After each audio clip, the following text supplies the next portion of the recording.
Hey, bruh, play my theme song.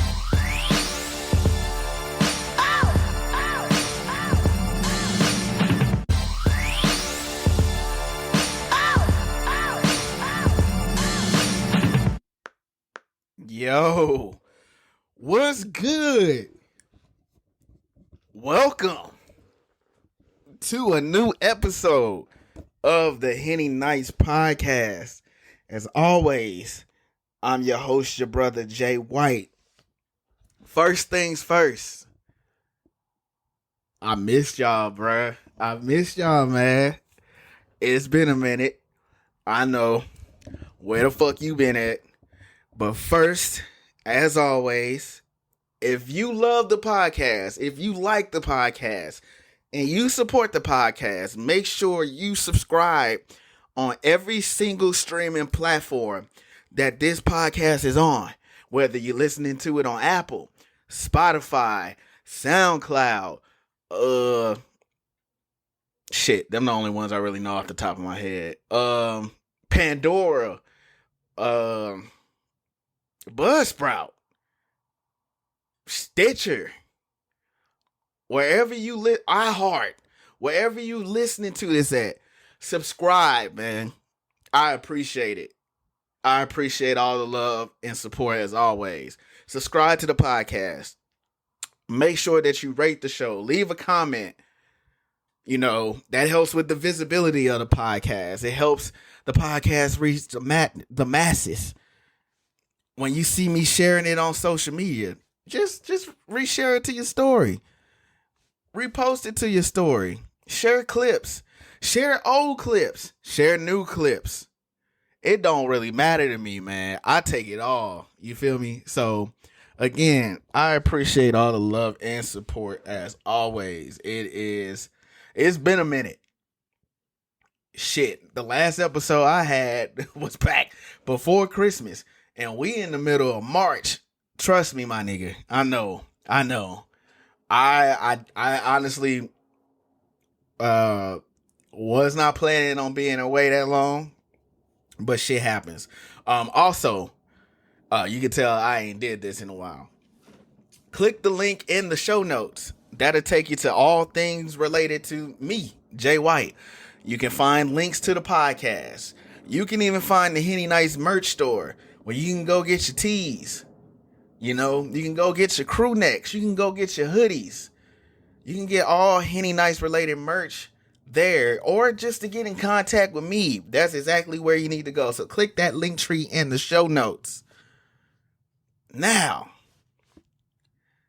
as I said, I miss y'all, man. I miss doing this. I'm not even gonna hold you. The reason I stepped away was because I had nothing to talk about. Like, straight up, I had nothing to talk about. When I first started the podcast, I actually was dropping them like every week. And then I realized very early on that is the subject matter that I talk about, which is basically to have conversations. You know, the whole premise of the show was to highlight, of course, people from the crib. Shout out St. Louis. And this is dropping on 314 Day on top of that. So how appropriate, you know? But happy 314 Day. But I started the premise of the show because, for one, you know, life is funny. And I had some funny ass stories about my youth to talk about, to share those experiences and have that outlet. But then also, I know a lot of dope people. I know a lot of solid people. I know a lot of people who are doing great things. And so it was to, before it became that term, it was to make a space for people to come, and you don't necessarily have to be politically correct. You know, a podcast allows you to say what it is that you're feeling. It allows you to have conversations that may be comfortable and conversations that are uncomfortable. And if you step incorrectly, you get corrected. You know, is a podcast about cognitive dissonance, about changing your perspective on things. It's about everything, man. It's always been about us being multifaceted and from a variety of different backgrounds and cultures and perspectives. So, I created a space for that. And so I switched to a bi-weekly format that allowed me to live life and to have something to talk about when I dropped the episode. I didn't want to just drop the same old thing. I don't want to necessarily talk about pop culture. I don't necessarily want to talk about that all the time. I don't want to talk about politics all the time. I don't want to talk about relationships all the time. We could talk about whatever.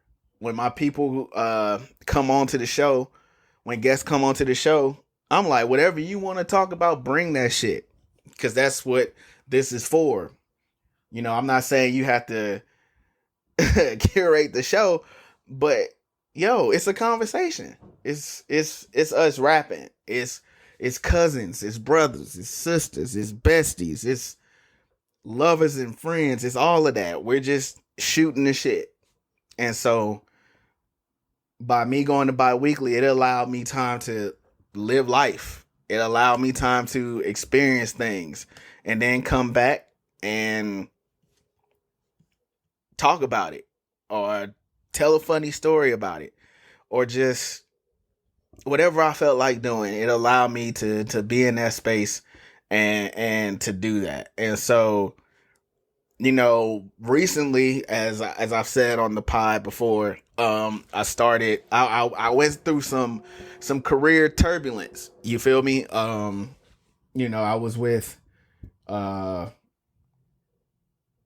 last, I want to say, the last 2.5, 3 years, I went through some career turbulence. I've had to change jobs, both under some bullshit circumstances. But, the job that I had this time last year, was in my field, in the marketing advertising field.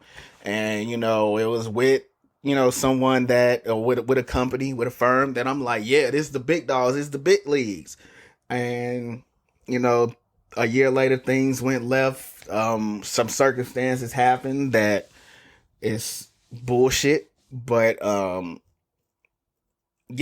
shuffle happened. And I had to do what I had to do. I had to take a temp gig to, continue to make ends meet and do what I had to do. And then from there, I got into the role that I'm in now. And I was dealing with, if I'm being completely honest, when I got into the role that I'm in now, in the communications space and, a lot of things that were falling in my lap, I didn't feel like I necessarily was worthy of. Because, like, my nigga, you didn't lost 2 jobs in the last barely even 2 years. What experience do you have? Yeah, you got all this schooling and you got these degrees and you got these masters and all this other stuff. But I've always been this way, but you never had real world experience. You can't apply it in a applicable way. So like when I finally got into this position, it was, for one, starting all over. It's in a space where I'm dealing with, I'm privy to a lot of information that unless you kind of in that space, you might not know about. A lot of great things, a lot of political things, quality of life things, but I didn't feel like I belonged. I was dealing with imposter syndrome and not having a midlife crisis, but like really analyzing what I want to do in life and where I want to be in life. And so it spilled over from career to personal life to, just thinking about family and, the whole idea of where I wanted to be in my life that I thought I was going to have when I was 21, getting to that spot much later in life. And that's not to say that like I wish I would have done a lot of things differently. I don't regret a lot of things. I don't regret anything for real. The only thing I probably wish I would have done was left St. Louis for a little minute to go to school, because I had the opportunity to do that. But I've always been family oriented, like family. You know, if you, and I say family, I'm even including friends. Like my friends that are near and dear to me, I call them family. You know, I didn't want to necessarily leave my family. And you know, tying it back to what I was referring to, like I was just thinking about all of that. I was thinking about kids. I was thinking about, you know, as you get older, your folks are getting older, so dealing with that. Relationships and friendships changing and the dynamic changing. You know, some people exiting stage left that, you know, I didn't think would be having to exit, and then people who I never thought would be coming in. And so, you know, dealing with that, it was just a lot. I was just kind of finding myself, and you know, my current job is allowing me to be like, nigga, you are a person with a variety and multitude of different relationships. You are a connector. You are a people person. That is your thing. Pour into those resources and see who you can put on, who you can help out, who could be in this space. I don't want to just take up space for me. I want to bring other people to the table and opportunities, and have access and equity to the resources that, you know, they may not have had otherwise. And so developing my new sense of identity, because it's completely different, and I think it's like this for everybody, but it's completely different than the identity I had in 2020. You know, I went through a lot of shit in 2019. And then 2020 just kind of was like, boom. And like 4 years later, I think a lot of us are looking up like, what the fuck? Like finally kind of waking up from the haymakers that 2020 threw our way and smacked us upside the head with and shit like that. But being confident in what my identity as a man, a black man, a brother, a cousin, a son, a partner, all that shit. Like, what does that actually mean to me? Because again, shit wasn't going in the manner that I would have liked it to, but I was still ending up in the same, you know, same positions that I wanted to be in. So, you know, the saying that like, remember that you pray for the moment that you're in right now. I had to come to that realization. Like, I prayed to be in the space that I'm in now. And so, you know, I don't do shit for accolades. I don't do shit to be acknowledged. I always say I just want to do some cool shit. I just want to be a captain of some cool kids. That's what I'm here to do. And so I had to go through that. I finally got a break at the end of the year.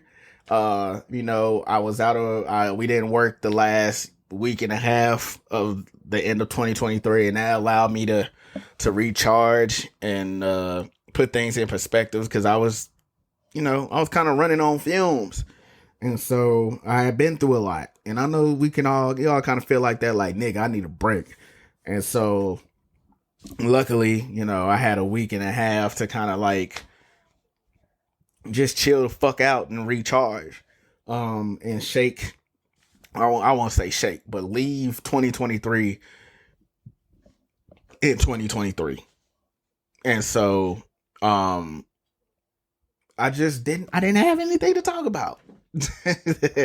I really didn't have anything to talk about. And before I knew it, January passed. Shit, my birthday passed. I turned 25. I wish. I turned 35. You feel me? And so that passed, and that was great. I kept that simple.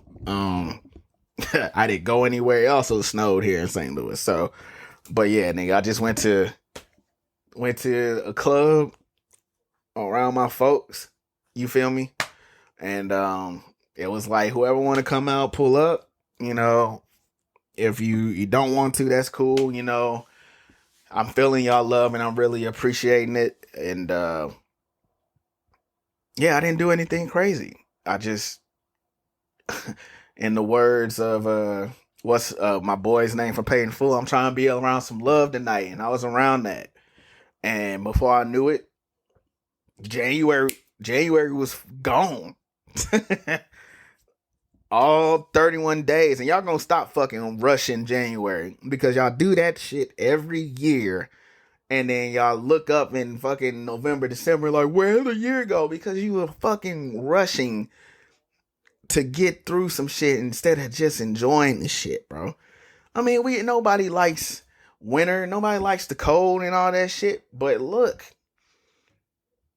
you're rushing through shit.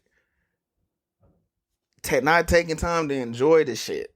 And before you knew it, a whole year gone by, and like you like, all right, well, I mean, I kind of did this, I kind of did that. You just fucking anyway, yeah. Stop rushing my goddamn birthday month. That's all the fuck I'm saying. So February comes, and then February passes, and then March starts, and I'm like, damn, a nigga, I ain't fucking recorded shit. I ain't recorded a damn thing.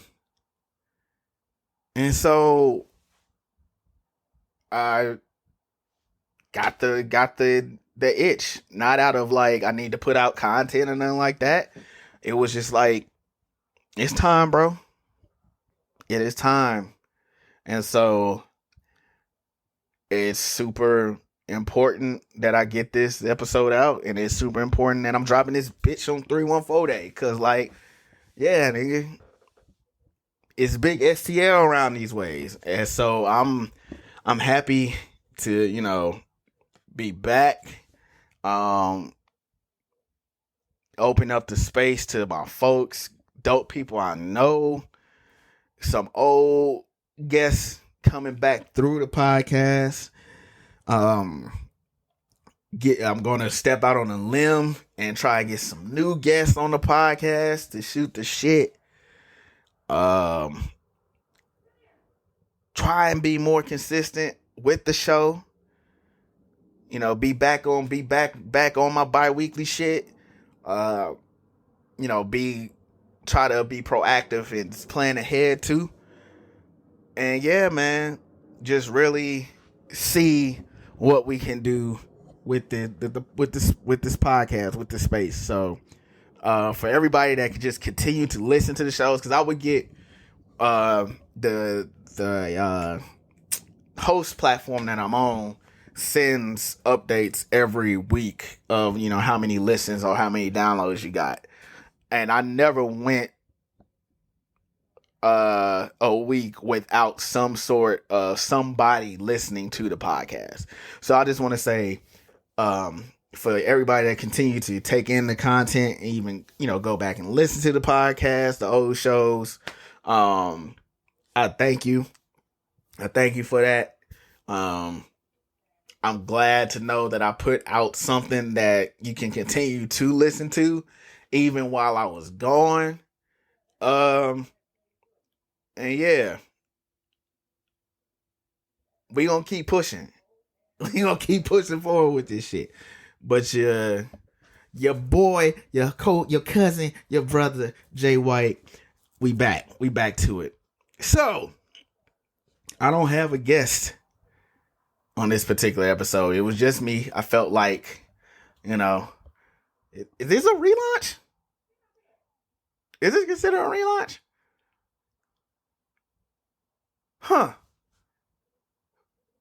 That's a good fucking question. But I'm solo dolo on this episode, and so typically when I'm solo dolo, you know, I like to do AMAs. AMAs are fun. because I don't get the chance to like be on the other end sometimes of like the person being asked the questions. So this opens up the floor and the format for me to like answer questions that y'all send me or whatnot, and y'all be sending me some shit. This time around, y'all send some decent shit. I'm not even gonna hold you. Y'all send some cool ass shit. But as far as other updates in my life, dating life is good. You feel me? Shout out to Queen Frolic. It's good, man. You know, it's going really, really good. I'm enjoying it for sure. As my homie Randy say, yes, the lover girl era is definitely year the lover type vibes. You feel me? And shit, I'm also not getting no younger, and like a nigga gotta start popping out kids at some point. But you know, I waited this long and I made it this long without, you know, having any. You feel me? And so that's for a reason, you know. But now, you know, we at the point like, okay, fucking crib midget might be all right. 2 crib midgets.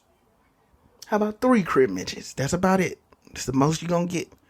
But yeah, that life is going really, really well. So those are the main updates with me, man.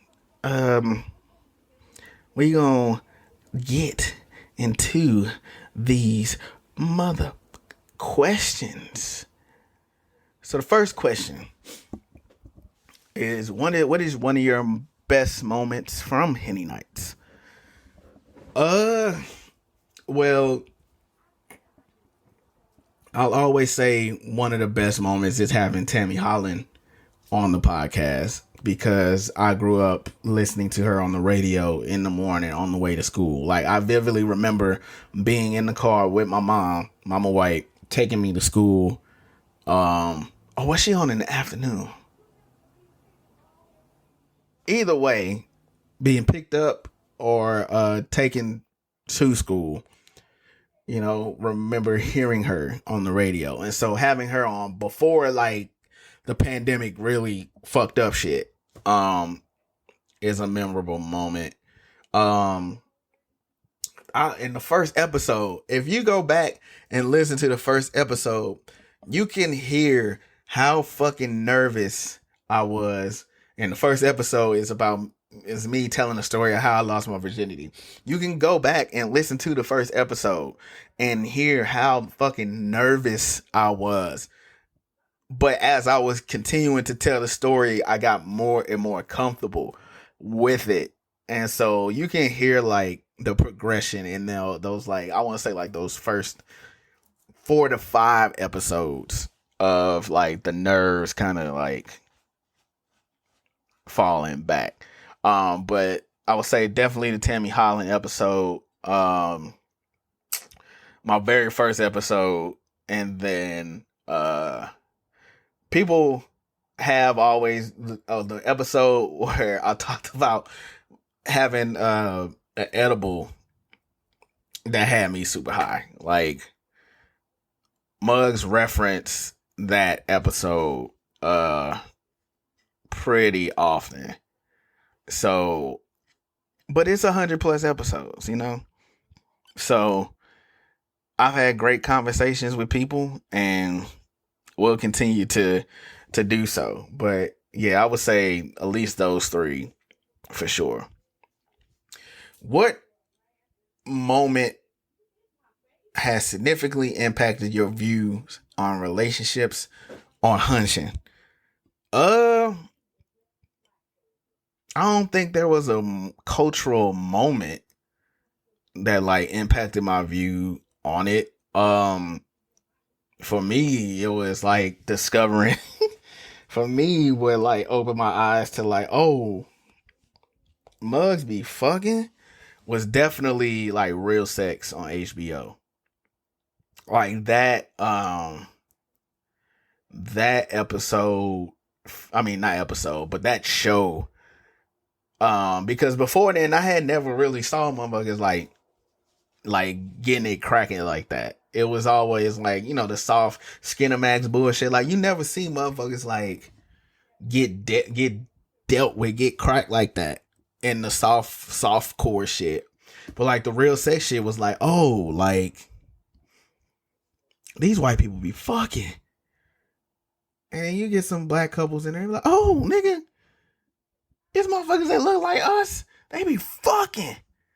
And so like, yeah, staying up to 1, 2 in the morning just to, you know, get a peek of that. That was like my first like real moment of being like, oh shit. Okay. And then, you know, we was on the bubble of the internet with like LimeWire and Kazaa and what the fuck was the other shit. So like it got to a point where you're like you can download whole clips, like whole movies, whole flicks, and just like discovering websites and stuff with storylines. So like, yeah, it wasn't really a pop culture, I guess, moment that like impacted my views on it. So yeah. Next question. What do you think? Oh, okay. What do you think is the biggest misconception about dating in the digital age? That these conversations motherfuckers be having on social media, them conversations about who brings what to the table and the alpha male and let me lead, all that other shit. Like, that shit's not real, bro. That's not shit that really matters in the long run. Like the cars, the gifts, and all that shit, like the highlight reel shit, like none of that shit. Like it's just that it's a highlight reel.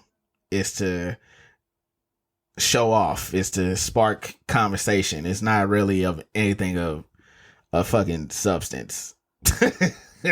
It's just blah, and just comparing yourself to these motherfuckers that, you know, be doing all different types of shit to each other. Like none of it's all fugazi. It's all the WWE. It's not, none of it's fucking real. And so people thinking that, especially young people, it's more so, I mean, I shouldn't say that because there's some old dumbass motherfuckers, but you know, social media and how it affects young people for sure. Like they believe that that's how life and relationships is supposed to go, like strictly transactional. And that's not how any of that is. So, yeah. What current event has surprised you the most in terms of its impact on society or culture?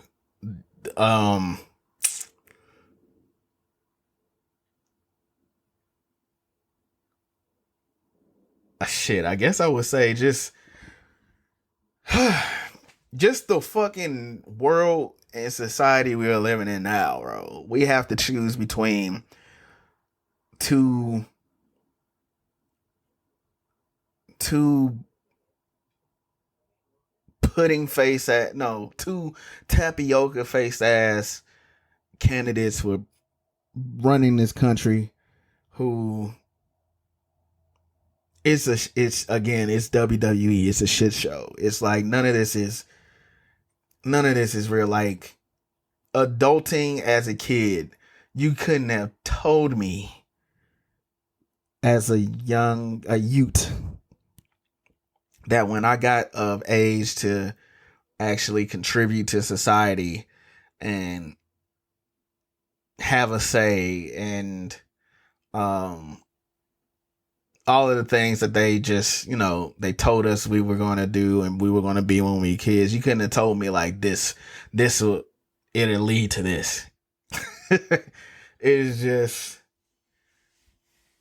so fucking weird, bro. Every single day it is something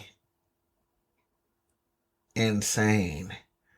Fucking presidential candidate is being yeah, not putting him on the ballot, but that nigga is like, fuck that, I'm gonna be on the ballot anyway. Like, our active president is just, the light is on, but nobody's fucking home. The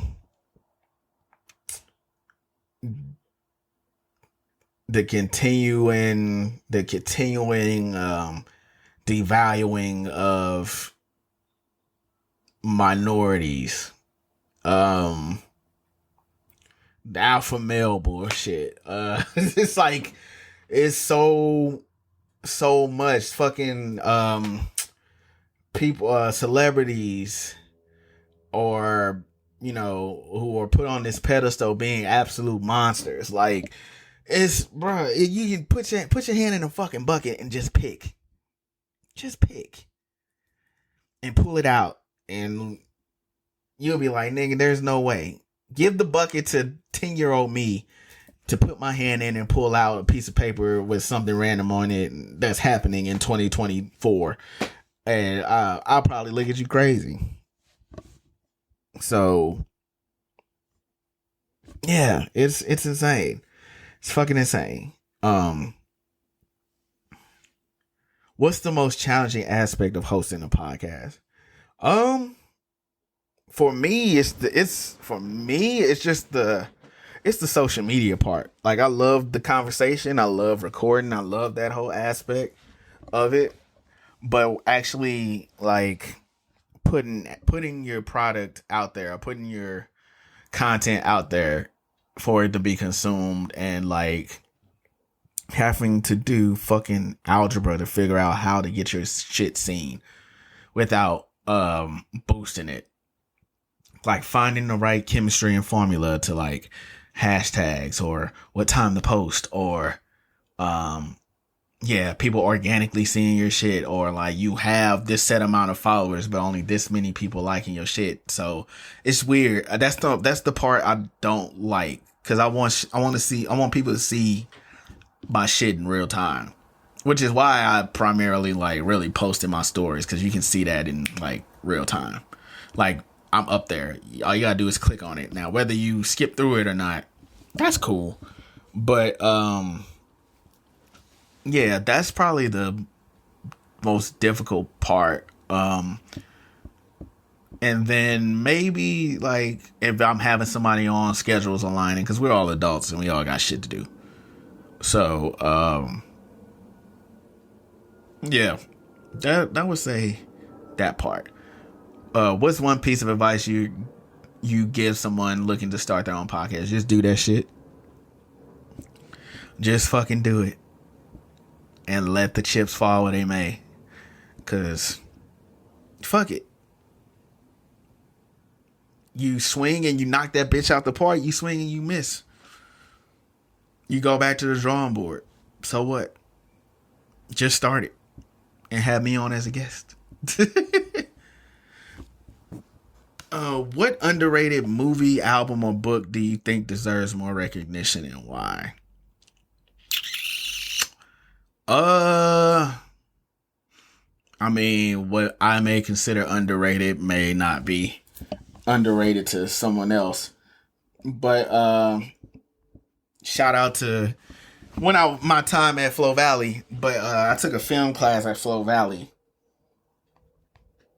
and we watched films that I typically would not have watched, like, on my own. And one of them that has continued to always stick out with me, and it's like one of my favorite movies, is Eternal Sunshine of the Spotless Mind, with Jim Carrey and what's her name, the girl from Titanic, Kate Winslet, is that her name?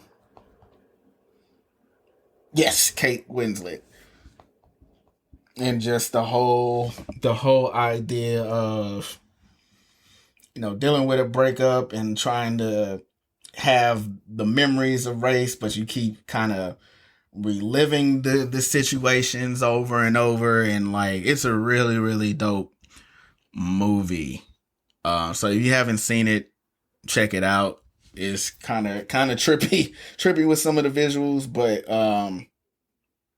yeah, memories you have with somebody, and then even potentially trying again, giving your relationship or giving a relationship another shot. So I would say that as far as I don't really have a book, album.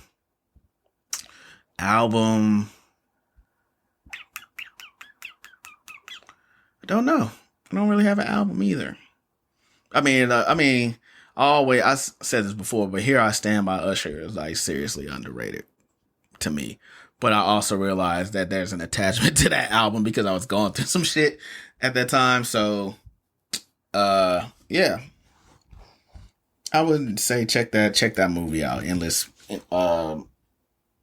Endless Spotlight, Endless Sunshine of the Spotless Mind. Check that shit out. What's the most important lesson about communication and relationships that you learned from a podcast episode or guest? Wow. I guess I would say that it's different for everybody. My communication style is that, let's talk about it. We may not agree. It's okay to sometimes not agree on some shit, as long as it's not no fundamental, a fundamental thing for you and your compass, where like you would be seriously compromising yourself. As long as it's not something like that, it's cool to like not agree. But yeah, it's not as hard as people make it seem. It's just a matter of it being uncomfortable, and uncomfortable is fine. So, what is a phenomenon that you look back on differently? Wait, did I read this right? Oh, discuss a phenomenon that you think will be looked back on differently by by other generations. So what, like Gen Alpha and beyond that? I think the concept of buying fucking CDs is gonna be one that niggas like, what? Like, you didn't just have, like, you don't understand. It was a time where there wasn't, your phone or your iPod or whatever little player you had just contained all the music you ever wanted to hear. The iPod was a big ass CD book that would sit under the seat of your car, and you would open it up and flip through the endless amount of pages that you had of CDs to figure out what you were in the mood for. And then you would put it into what is called a CD player. And you would actually let the CD play. You may skip to a specific song, but for the most part, you let the shit play. There wasn't any nitpicking songs from, an album and making your own playlist like it is now. And I'm not saying there's anything wrong with that, because I definitely do that now. But yeah, back then, and don't let you, be wealthy, have a little money in your pocket, and you had like a six disc CD changer in this motherfucker. Like, nigga. Endless tunes. You just want to ride around the city forever, nigga. You go home for what? We vibing. So yeah, man, that's a recipe that's lost forever. But hell, even making a mix CD of songs you downloaded from music blogs, the Hip Hop DX, the exclusive zone, the I'm forgetting, you heard that new, that Piff, wherever you got music from, individual songs, and they weren't even necessarily the finished versions of these songs. They're like the raw versions or unfinished versions or unreleased tracks. Like, yeah, you don't get that feeling now. So yeah, I definitely say the CDs and like making mixed CDs for sure. Like that's something that, yeah, that was a time. You just had to be there. You just had to fucking be there. Let's see. I'm gonna do two more. What role do you think celebrities should play in political and social discourse? None. None, because them motherfuckers are so far removed and delusional from the everyday woman and man. Other than a cosign, what discourse could you actually have? Not saying that's like that for everybody. You know, some people, you know, are well versed in a little bit of politics, a little bit of this and a little bit of that. But for the most part, no. It's all for image. It's all a cosign. We good. We don't need that. We need real fucking change. We need the old ass motherfuckers up there to exit stage left. Take a bow. You did what you came to do. Run this bitch into the ground. We need you to exit. We need you out of here. You need to be gone. We need fresh blood. We need fresh thoughts. Neurodiversity. That's the shit we need. We don't need an antiquated way of thinking, a prejudiced way of thinking, a bigoted way of thinking. Like, no. But, you know, who am me? Who am I? You know, that's just my thought, but I'm cool. Like, we passed that.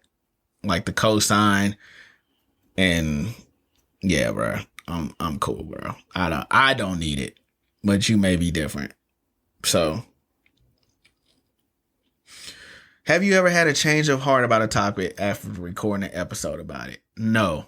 The one episode that I struggled to record, and went back and forth about it was when I had, when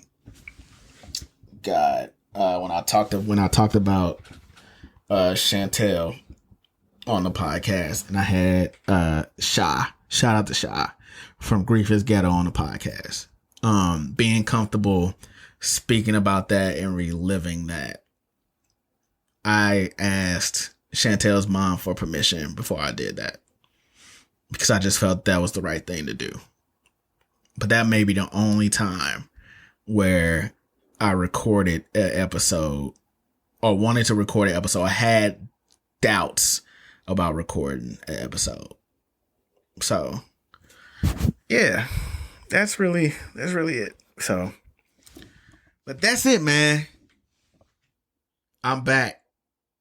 I appreciate you for listening to the podcast. And as always, wherever you're listening to this on, whatever platform this is on, subscribe. Subscribe to the podcast. Blow the podcast up. Share the podcast. Rate the podcast. Show love to the podcast. I seriously appreciate y'all. And yeah. Shout out to 2024, man. It's gonna be a good one. So until next time, I'll holler at y'all later. Peace.